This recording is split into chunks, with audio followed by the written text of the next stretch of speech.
You're listening to an Airwave Media Podcast.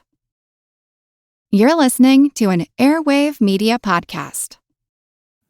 Hi, my name is Blake, and I have just a quick note before we get started.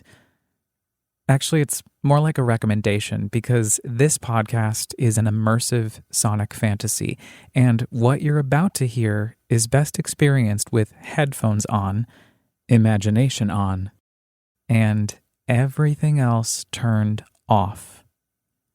Welcome to Abandoned, the All-American Ruins podcast. If a line for fun just goes on and some overgrown mountain marathon, it was up to you, but you should have gone to the Nevele. It's a place to go with your family, or when the two of you.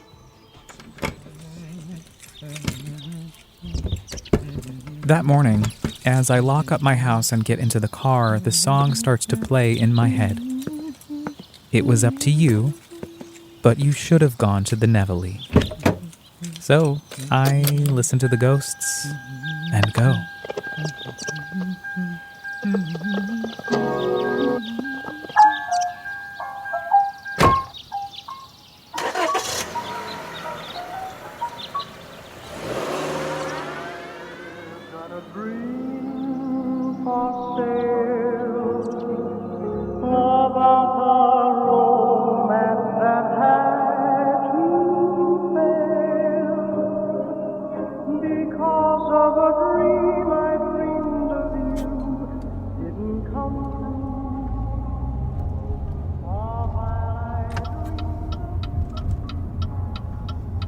The car turns onto Arrowhead Road, and I begin to feel the funny feeling again, almost immediately.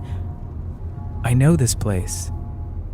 I've never been here, but I know this final stretch of broken road leading up to the gates of the 550-acre property, a crumbling relic in the heart of Ulster County, New York, once a point of pride, now a point of pain for the community who's watched it decay before their very eyes since 2009, the Nevele Grande Resort.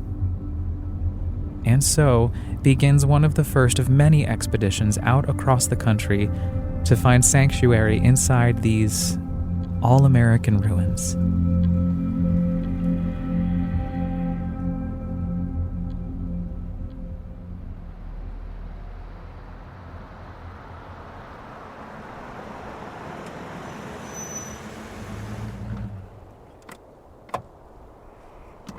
It's not as if I haven't been hooked since I was a kid. To abandoned spaces, I have been, and you can hear more about that in episode 1, but today, this is my second venture out into the world to find these decaying spaces, crumbling sanctuaries that provide solace for me in this deeply uncertain moment. And I'm slowly realizing they're helping me connect with my imagination again, healing my spirit. Hey, how's it going? Do you know anything about getting... Yeah, there's a hole in the fence right over there. Oh, that's it? Yeah, that's it. A security guard at the operating resort next door shows me where to slip through the fence. So I thank her, maneuver around the fence just like she showed me, and begin my approach up a long driveway towards a large tower. 10 stories. And the closer I get to the massive complex, it hits me.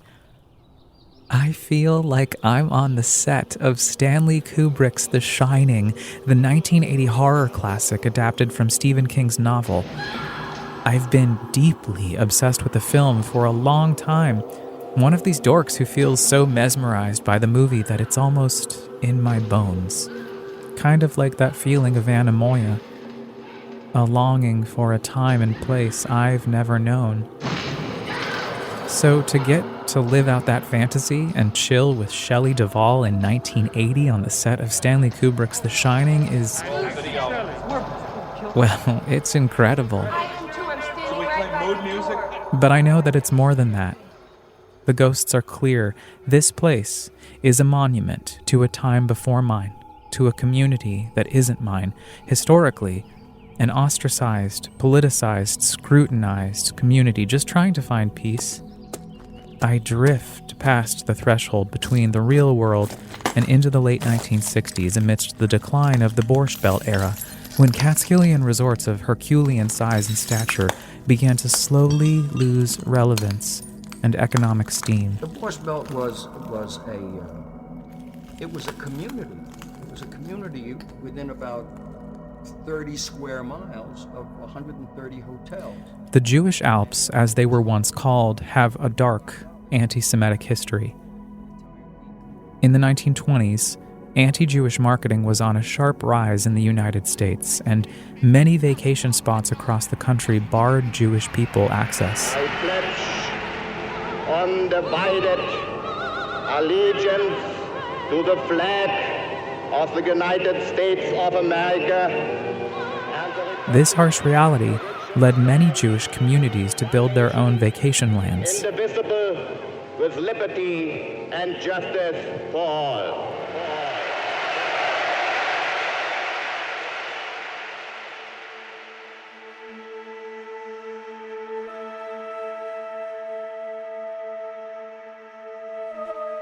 The allure of the Catskills, some 90 minutes from New York City, incited a resort revolution, becoming a destination for many Jewish travelers. As the highways wind further up into the state, From the 1920s until the late 1960s, when tourism trends shifted and the Borscht Belt began to experience a steep economic downfall. and mountain peaks, a wonderland of scenic splendor. I guess I didn't realize it, but the resort is overwhelmingly large. Graffiti covers the walls, decades boasting intricate design work. The Nevele has a rich history in the Hudson Valley. All you have to do is scour Facebook and read the comments from folks who have fond memories of the hotel. Breaks my heart to see what's happened. It used to be an amazing place. Words can't What happened? explain how many memories I have at the Nevele. This place is a maze. It drips and moans, it breathes on its own, and I feel like I'm exploring an entity still very much alive.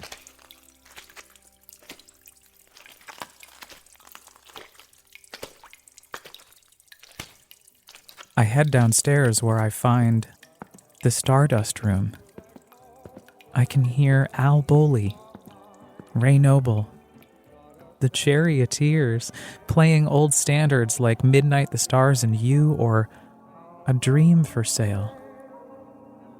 The music sails down the hallways of the hotel, haunting every nook and cranny, blanketing every wall with echoes of the past.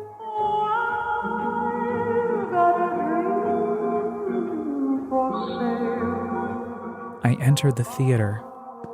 It's empty and enormous, 2 levels sweeping towards a modest stage where the curtain, musty and dusty, hangs on by the skin of its teeth.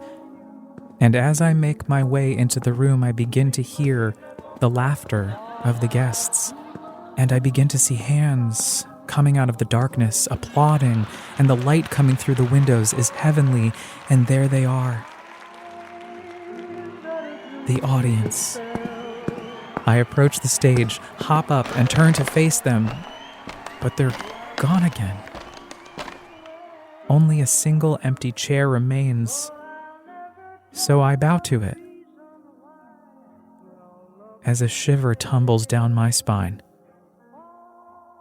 I feel like someone is still watching me. Boy, I bet you we could really have a good party in this room, huh? I hop off stage and exit the theater.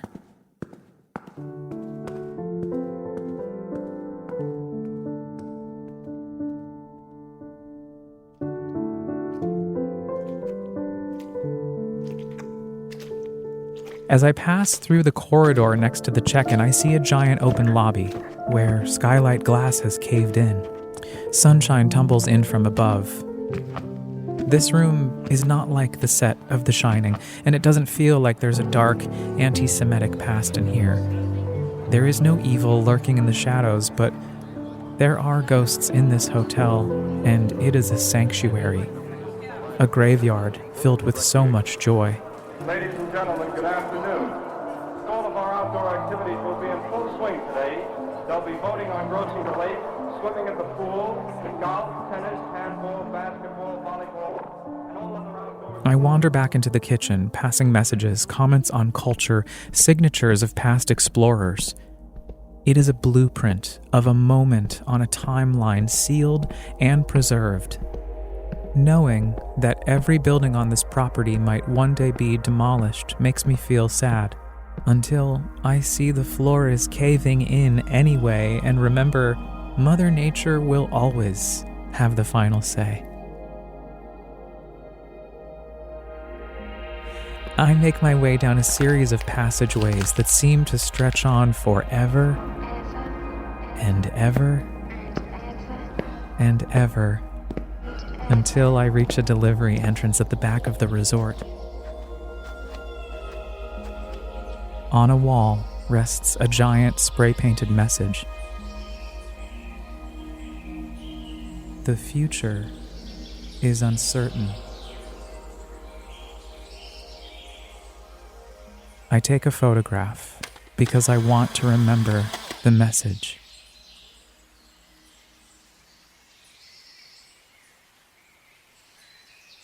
I breathe. It's a moment of gratitude for my own sense of serenity amidst the global chaos where so much feels unknown. I feel the mountain air shroud my face gently, caress my back softly, as I wander into a giant barn that's filled with boxes, full of employee records, receipts, bills, invoices, marketing postcards dating back to the 1950s, costumes hanging from past stage productions, comforters, blankets, pillows, where the heads of dreamers once rested, imagining history. Unknown history, lives lived thoroughly of their own volition, just aiming to survive, like I am aiming to survive in this solitude.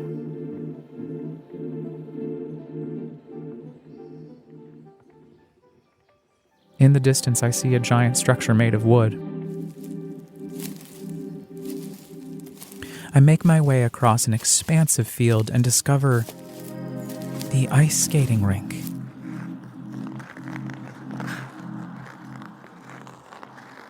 I can hear the grind of the metal on ice as patrons whiz by, so I slide out onto the rink and take it all in. And as I begin to get lost in this Tanya Harding fantasy, Shelley Duvall grabs me by the arm and motions me towards another building in the distance. She seems like she's in trouble and runs off. So I follow her. I backpedal through the entire hotel, past the pool, past the elevators, right on through the muck and mire of history, room after room, and when I reach the other side, I see the building that Shelley Duvall is talking about, employee housing. The architecture of this building seems different somehow. I see Shelley run in with her bat in hand, and I realize the roof is completely caving in, and I look and I see Shelley run up the stairs to the second floor screaming. She disappears, and I'm good, I think. So I exit the building and look up to see a group of patrons on the top of the tower, 10 stories up, waving at me. And there's an American flag billowing in the wind, beckoning me. In a trance, I hurry in and begin to climb the stairs with anticipation. The stairwell is dark, but I trust I'm going somewhere beautiful. And when I take my first steps onto the roof, I can't believe my eyes. Miles and miles of open space, and somewhere far off, maybe in another universe, I hear A Dream for Sale playing. And in that moment of clarity, it dawns on me. I'm hooked once again, just like when I was a kid. And I think to myself, where to next? Because of a dream I dreamed of you didn't come true. If you're just tuning in for the first time, welcome to the first season of Abandoned, the All-American Ruins podcast.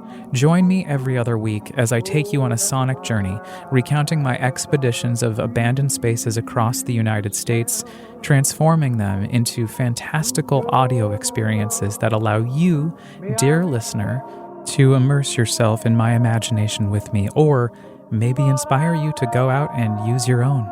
In 2 weeks, join me and a host of homogenous-looking couples from the 1980s as we dodge COVID-19 like the cops and explore the wilds of the Penn Hills Couples Resort in Annalomink, Pennsylvania. If you don't want to miss it when it drops, I'll politely ask that you subscribe and then rate and review so that I can keep feeling the fantasy with you. And if you like to read or enjoy amateur photography, you can also catch up on more of my adventures at allamericanruins.com or follow me on Instagram at allamericanruins. Abandoned, the All American Ruins podcast, is hosted, produced, written, and mixed by me, Blake File, with studio space courtesy of Radio Kingston, WKNY, AM 1490, FM 1079 in Kingston, New York. Special thanks to Ida Hakala, Manuel Blas, and Jimmy Buff for the mentorship and encouragement, and Shelley Duvall. Hi, Shelley. If you're listening wherever you are, I hope you're doing okay. I don't know why, but for some reason your Wendy Torrance has always made me feel safe and seen, so thanks.